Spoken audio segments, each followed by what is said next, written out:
தம்பி அருமையா பேசினாரு. நாம் மன்னிக்கிறோமா மற்றவங்களை? நம்ம சபையில ஆராதிக்கிறோம், ஒரே அப்பத்தை புசிக்கிறோம், ஒரே ரத்தத்தை பானம் பண்ணுகிறோம், நாம் மாறி மாறி பேசுறோமா? எவ்வளவோ சபையில பேசவே இல்லை. ஒரே வீட்டுல இருக்கிறாங்க கணவன் மனைவியும், அவங்க பேசல. ஒரே வீட்டுல இருக்கிறாங்க தாயும் பிள்ளையும், பேசவே இல்லை. என்ன மன்னிக்கிற ஆண்டவரே, என்னை மன்னியும், ஜெபிக்கும் போது என்ன மன்னியும், என் பாவத்தை மன்னியும், என் அக்கிரமத்தை மன்னியும், என் மீறலை மன்னியும். நம்ம அப்படிதானா நம்ம ஜெபிக்கிறோம், நம்ம மன்னிக்கிறோமா? அருமையா தம்பி சொன்னார் பாருங்க. அந்த மன்னித்த அந்த கல்லனுக்கு எங்க கிடைச்சி? பரதேசி கிடைச்சி. அந்த பரதேசி நம்ம மூன்றாவது வார்த்தையை போவோம், கர்த்தரோட பேசுவாராங்க. அதாவது யோவான் 19:26 மட்டும் வாசிப்போம், கடைசி பகுதி.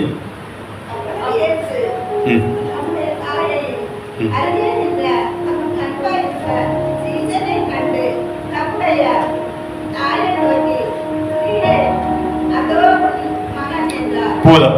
ஸ்திரீயே அதோ உன் மகன். அவ ஸ்திரீயே அதோ உன் மகன். ஏன் ஆண்டவர் தன்னுடைய தாயை ஸ்திரீன்னு கூப்பிட்டாரு? உண்மையிலே ஒரு பயங்கரமான ஒரு காரியம் தான்.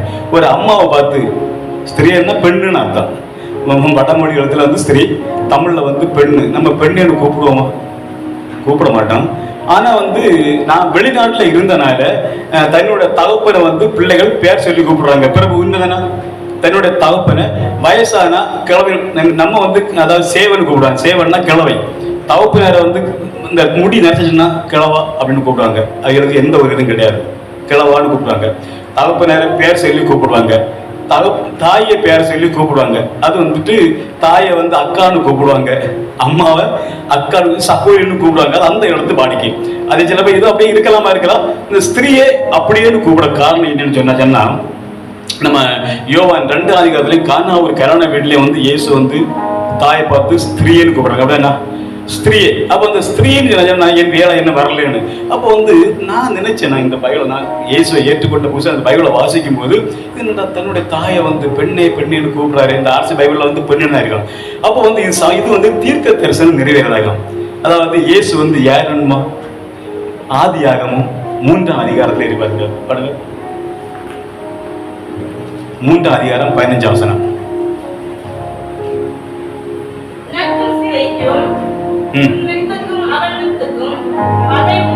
அல்லேலூயா.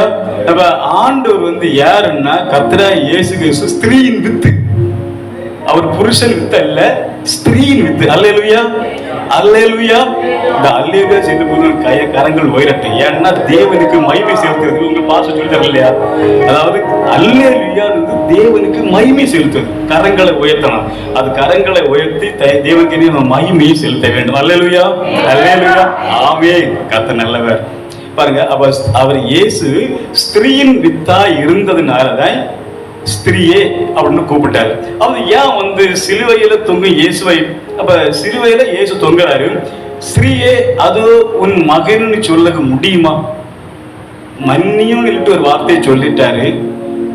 இன்றைக்கு என் கூட பரதேசில் இருப்பாயிட்டு ஒரு வார்த்தையை சொல்லிட்டாரு. எவ்வளவு கஷ்டத்துக்கு மேல, அதாவது 2 கையும் விரித்தவராய் அந்த சரீரம் எல்லாம் ஒடுங்கி அந்த உடம்பெல்லாம் அப்படி குன்னி இருக்கும்போது, அதாவது சகோதரன் யார சொன்னாங்க, நீங்க என்ன சொன்னீங்க? அதாவது எப்படி நாங்க மூச்சு விட சுவாசம் விட முடியாத நேரத்தில் பேச முடியுமா? முடியாது. அந்த நேரத்தில் அடுத்து அங்க இங்கேயும் பார்க்க முடியுமா? அங்க எங்கேயும் பார்க்க முடியாது. ஆனால் கர்த்தருடைய கண்கள் எங்க இருக்கணுமா? 2 நாளாகமும் 16ஆம் அதிகாரம் 9ஆம் வசனம். கர்த்தருடைய கண்கள் பூமி எங்கும் பார்க்கும். அப்படின்னா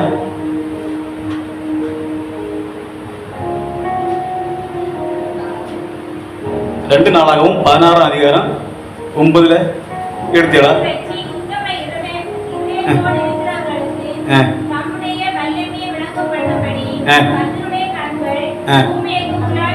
கர்த்தருடைய கண்கள் பூமி எங்கும் விழாவி கொண்டிருந்தா யோசனை. எப்படி அந்த கூட்டத்துல ஆளை எப்படி இவருக்கு பார்க்க முடியும்? ஏன்னா நான் 2 கையை தூக்கி வைத்துட்டு முழங்காலே நிக்க முடியல 10 நிமிஷம். ஒரு பாட்டு முடிய வர முழங்கால் நிக்க முடியுது, அதுக்கெல்லாம் கையை உதறியும் காலை உதறியான். ஒரு பாட்டுக்கு கருந்தட்டி பாட்டு பாட முடியாத கை கலக்குது. இப்போ பாஸ்டர் 9 மணிக்கு வராரு. 9 மணிக்கு ஒரே நிலையை அந்த 2 கையும் உயர்த்திட்டு காலையும் சேர்த்து வச்சுட்டீங்க. ஒரு 10 நிமிஷம் நீங்க நின்று பாருங்க, நீங்க எவ்வளவு வேதனை இருக்கும். அப்படி எப்படி அவரை பார்க்க முடியும்? அதாவது சிலுவையின் அடிவாரத்துல யார் வந்தா அவரு கூட நான் செத்தால் நான் உங்க கூட தான் இருப்பேன்னு சொன்ன ஆளையும் காணக்கல. அடுத்து இவனை பரபாசை விடுதலை செய்யும் இயேசுவை கொல்லும் எனக்கு அவர்தான அந்த பரபாசை கூட காணல. என்னடா எனக்கு மீட்பு வாங்கி இந்த இயேசுவை பார்க்க கூட வரல அவன். அடுத்து கடைசி நேரத்தில் இந்த மல்கூசின் காது அவர் என்னடா கடைசி நேரத்தில் காதை ஒட்ட வச்சாரு, அவர் ஒன்று பார்க்க ஒன்று அவரையும் பார்க்க முடியல. அது மட்டுமா, அவர் சிலுவை சுமந்து போகும்போது கீழே விழுந்து விழுந்து போறாரு. எருசலேம் குமாரத்திகள் அழுறாங்க, ஆண்டவரே உமக்கு இந்த பாடான்னு. அப்ப அவர் என்ன சொன்னாரு, எனக்காக அழ வேண்டாம் உங்களுக்கு. அந்த பெண்ணுங்களை கூட காணவில்லைங்க. ஏது அவர் தாய் மட்டும்தான் அங்க நிக்கிறாங்க. எப்படி இருக்கும்? இயேசுவுக்கு சகோதரங்க உண்டா? உண்டு.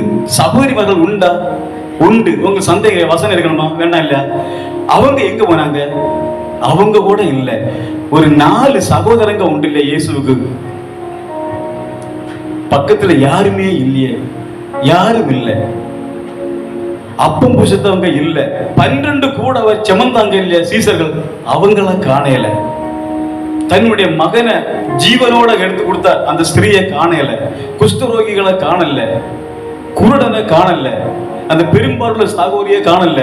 38 வருஷமா பெரும்பாடுள்ள ஒரு சகோதரர் தானே அந்த பெருஸ்தா ஒருத்தங்கல்ல, அவதான் காணல. எங்க போனாங்க எல்லாரும்? ஒருத்தர் இல்லை, அவர் சிலுவையில் ஒத்தைதானே இருந்தாரு. எவ்வளவு வேதனையான காரியம் பாருங்க. பிதாவே இவர்களை மன்னியும் என்று சொன்ன தேவன் இன்றைக்கு என்னுடைய பரதேசம் நிற்பாருன்னு சொன்ன தேவனாய் கர்த்தர் தன்னுடைய தாயை வந்துட்டு, அதாவது ஏன் அவர் அந்த தன்னுடைய தாயை தன்னுடைய சீசனை கூட சேர்க்க காரியம் என்ன?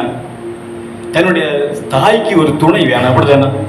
அதாவது இயேசு கிறிஸ்து அதாவது வேதங்களை எல்லாம் ஆராய்ந்தவர். அதுல உன் தாயும் தகப்பன் என்ன செய்யணும்? கனம் பண்ண வேண்டும் உள்ள கனத்தை அவரு அதை அறிந்தனால என்னுடைய தாயை யாருக்கு விட்டு கொடுக்க முடியாது, இவன் தான் பார்க்க முடியும். ஏன்னா தன்னுடைய மார்புல இருந்து சாய்ந்து உறங்கின யோவானாலதான் தன்னுடைய தாயை பார்க்க முடியும்னு அவருக்கு தெரியும். அவருக்கு வேற யாருமே அந்த எங்க அம்மாவை பார்க்க முடியாது. அப்படிதானே? உண்மைதானே? நம்ம தாயை நம்ம பாக்கியமா? நம்ம சரி வெளிநாட்டுல இருந்தா சரி சரி, நம்ம சொந்த பந்துகள் எப்படி பார்க்கறாங்க நமக்கு? அவர் எல்லா இடமும் பார்க்கிறாரு, ஒருத்தரையும் காணல. இந்த சிலுவைக்கு அடிவாரத்துல என்னது, ஒருத்தரையும் காணல. எங்க போனாங்க? யாரையுமே காணல. அவர் எவ்வளவு வேதனையான ஒரு காரியம். அடுத்து ஒரு காரியம் பாருங்க, தன்னுடைய பிள்ளை கஷ்டப்படும் போது எந்த தாயாவது தாங்க முடியுமா? உடம்பு மொத்த ரத்தம், சரீரம் எல்லாம் உளப்பட்ட நிலம் போல ஆயிருக்கு. சரீரம் எப்படி இருக்கு? உளப்பட்ட நிலம் போல இருக்கு. எல்லாம் உடம்புல ரத்தம். தலையில ஒரு முள்முடியை வச்சு அடிச்சதுனால அப்படியே ரத்தம் எல்லாம் அப்படியே பாயுது. இந்த ரத்தங்கள் அப்படியே பாயுது, உடம்பெல்லாம் விசக்குது. கையை வச்சு துடைக்க முடியுதா? இந்த நேரங்கள்ல நம்ம இந்த நீங்க ஒரு பேங்குக்கோ இல்ல குழுவோ எங்கேயாவது போயிட்டு வர பாருங்க, பஸ்ல கிடைக்கல, 5 நிமிஷம் நடந்து வரீங்க. இந்த வெயில் கொடுமைனால உங்க உடம்பெல்லாம் வேர்க்குது. நீங்க அந்த கைக்குட்டை எடுத்தீங்க, முகத்தெல்லாம் துடைக்குது. எப்படிதானே? அவருக்கு துடைக்க முடியுமா? துடைக்கணும்னு தோணுது. அப்படிதானே? உண்மைதானே? நம்ம சிந்திக்கிறோமா? நம்ம சிந்திக்கிறோமா? எல்லா வருஷமும் நம்ம இதை நம்ம தியானிக்கிறோம். 4 பேர் பேசுறாங்க, நம்ம கேட்கிறோம். இயேசு இந்த சிலுவையில தொங்குறாரு, இவருக்கு உடம்புல விசர்க்குது, ஒரு ரத்தம் பாயுது, இவர் எப்படி தொடப்பாரு? என் காரணம் நான் வெயில வேலை செஞ்சாலும் எனக்கு தெரியும். எனக்கு உடம்பெல்லாம் விசர்க்கம், முகத்துல அப்படி குறிஞ்சு நிற்கும் போது கண்ணோடு இந்த என்னோட விசர்ப்படும், கண்ணு கறிக்க. ஏன்னா உப்பு தண்ணி தானே அது. பின்ன மூத்த கழுவோம், மூத்தொடப்போம். இதெல்லாம் ஒரு 9 மணிக்கூர் இதெல்லாம் சகிச்சார் இல்ல. யாருக்காக இந்த பாடு? யாருக்காக? சரி, தன்னுடைய மகன் படுகிற வேதனை. அதாவது நான் உதாரணமாக ஒண்ணு நான் சொல்ல போனா, ஒரு போற வரல ஒரு ஆக்சிடென்ட் நடந்து போச்சு. ஏன்னா நம்ம கூடுதல் நம்ம எக்ஸாம்பிள்னா ஒரு ஆக்சிடென்ட் நடக்குது. ஒரு வண்டி அடிச்சுட்டு ஒரு ஆளுக்கு அதிகமாக பெட் எல்லாம் போயிட்டு ஐயோன்னு சத்தம் போடுது. யாரு முதல்ல? பெண்ணுங்க தான் சத்தம் போடுவாங்க. அப்படிதானே? நான் நிறைய இடத்துல பார்த்துருக்கேன். பெண்ணுங்க தான் ஐயோன்னு கூப்பிடுவாங்க. ஆளெல்லாம் கூட்டியது பெண்ணுங்க தான். அவங்களுக்கு தாங்க முடியாது. அப்போ ஒரு சொந்த மகன் இப்படி தொங்கும் போது, ரத்தம் சொட்ட சொட்ட வடியும் போது எப்படி அந்த தாய்க்கு சகிக்க முடியுமா? நம்மளை யோசிப்போம். நமக்கு வீட்டில் உள்ளதை நம்ம யோசிப்போம். நமக்கு வேற யாரும் யோசிக்கண்டா. எனக்கு வீட்டில் ஒரு சம்பவம், உண்மை சொல்லவனா, எனக்கு ஒரு காய்ச்சல் வந்தா என மனைவி அடிச்சு சாப்பிட மாட்டான். நான் எப்போ சாப்பிடணும் அப்பதான் சாப்பிடுவேன். என பிள்ளைக்கு ஒரு வியாதி வந்தாலும் என்னுடைய மனைவி சாப்பிட மாட்டான். எல்லா வீட்லையும் அப்படி இருக்கும். என்ன எல்லா மனைவிமார்களும் பாசம் அதிகமாக இருக்கும். பெண்கள் தான் பாசம் கூட இல்லை. ஆனால் ஆண்களுக்கு அப்படி கிடையாது. உண்மைதான், உண்மை இல்லையா? நான் சிரிக்காங்க, கரெக்ட் தான், உண்மைதான். அதாவது பெண்கள் தான் பாசம் கூட இல்லை. எந்த வீட்லையும் சரி நோய்வாய்ப்பட்டாச்சுன்னா அந்த பெண்ணுங்க தான் உறக்கம் இல்லாமல் அப்பப்போ எழுப்பி பார்க்கறதும் பராமரிக்கிறதும் பெண்ணுங்க தான். பாருங்க, வந்து மரியாளுக்கும் சகிக்கும் தன்மை வர காரணம் என்ன தெரியுமா? அதுக்கும் காரணம் இருக்கு. தீர்க்க தரிசனம் நிறைவேறுதான், தீர்க்க தரிசனம் தான். அதாவது மரியாளுக்கு இந்த தன்னுடைய மகன் இந்த படிய வேதனையை பார்த்து அந்த மனசை அப்படியே அடக்கு காரணம் என்னன்னா, லூக்கா 2ஆம் அதிகாரம்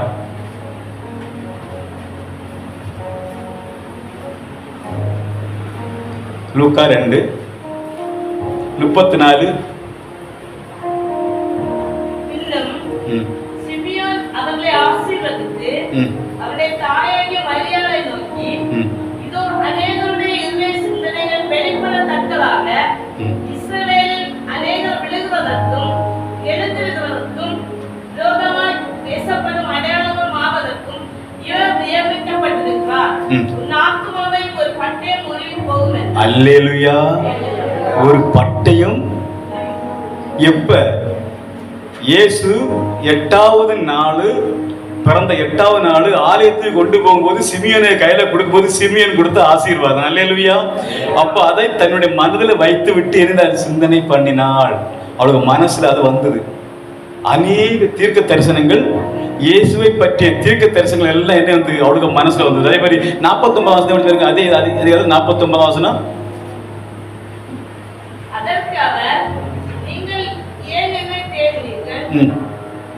ஆமா ஆமா, அதான் பாருங்க. அதாவது இயேசு கிறிஸ்து 12வது வயசுல, இது 8வது நாள். 12வது வயசுல எங்க இருக்காரு?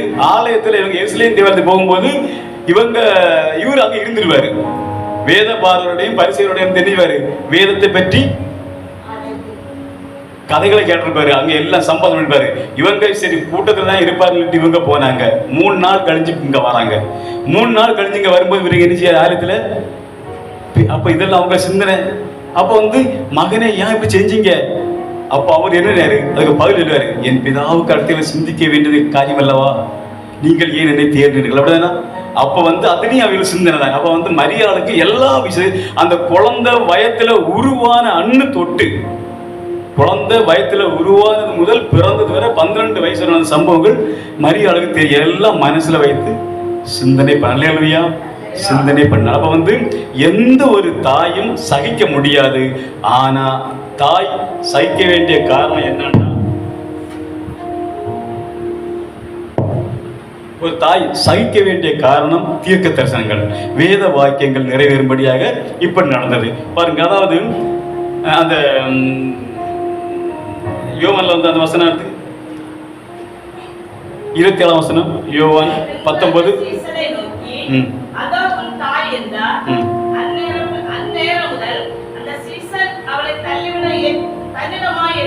பாருங்க, அப்ப வந்து முதல்ல வந்து அந்த ஸ்திரீயை, அடுத்த ஸ்திரீயை வந்து யார்கிட்ட ஒப்படைக்கிறாரு? யோவானிடம். இதை ஏன் அவன்கிட்ட ஒப்படைய காரியம் என்னன்னா, இயேசு கிறிஸ்து வந்துட்டு வேத வாக்கியங்களை வாசித்ததுனால பெற்றோரை கனம் பண்ண வேண்டிய ஒரு விஷயம் தெரியும். என்னன்னா, பெற்றோரை கனம் பண்ண, நான் வந்து வசந்தா சொல்லல, நான் வாசிக்கேன், பெற்றோரை கவனிக்க வேண்டும். அது எங்க இருந்தா நீதிமொழி 23:22 இருக்குது. அடுத்து தாய் தகப்பனுக்கு என்ன இருக்கணும்? பயந்து இருக்க வேண்டும். வாசிக்கிறவா? அதாவது யாத்திராகமம் 20:12 படிங்க.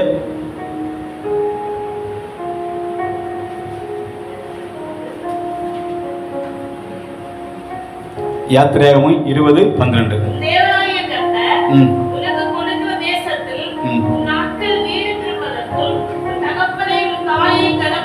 அல்லேலூயா. அந்த உலகத்துல நம்ம எவ்வளவு நாள் இந்த உயிரோடு இருக்கோமோ அவ்வளவு நாளும் சந்தோஷமும் சமாதானமும் நமக்கு இருக்கணும்னா பெற்றோரையும் தகப்பை நம்ம என்ன செய்யணும்? தாயும் தகப்பனையும் கனம் பண்ணணும். கனம் பண்ணா அடிச்சு அடிச்சு அடிச்சு வந்த இடத்த கனம் வரைச்சது இல்லை. அவங்கள சந்தோஷப்படுத்தணும். அவங்களுக்கு தேவையான எல்லா பொருளையும் கொடுக்க வேண்டும். அடுத்து பாருங்க. சரி, நான் முடிக்கிறேன். அது ஒன்றும் போகல. யார் யாரை கவனிக்க வேண்டும் என்பதுன்னா ரோமர் 15 அதிகாரம் 7ஆம் வசனம்.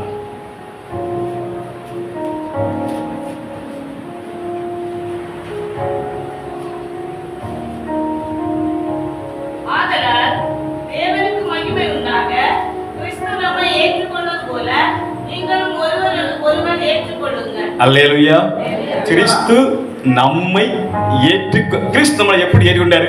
முத வார்த்தை தம்பி சொன்னாங்க, மன்னித்து. நம்ம காணியாட்சிக்கு புறம்பை இருந்த நம்ம, யாருக்கும் வேண்டாமல் இருந்த நம்ம, மற்றவர்களால் இகழப்பட்ட நம்ம, அது ஜெயில் இடிஞ்சா வெளியே வர முடியாத அளவுல குற்றம் செய்த நம்மளை அவருடைய இரத்தத்தினால் நம்மளை மீட்டு அவருடைய மார்போடு அணைத்தது போல நம்மளை அவர் ஏற்றுக்கொண்டு போல நாமளும் என்ன செய்யணும்?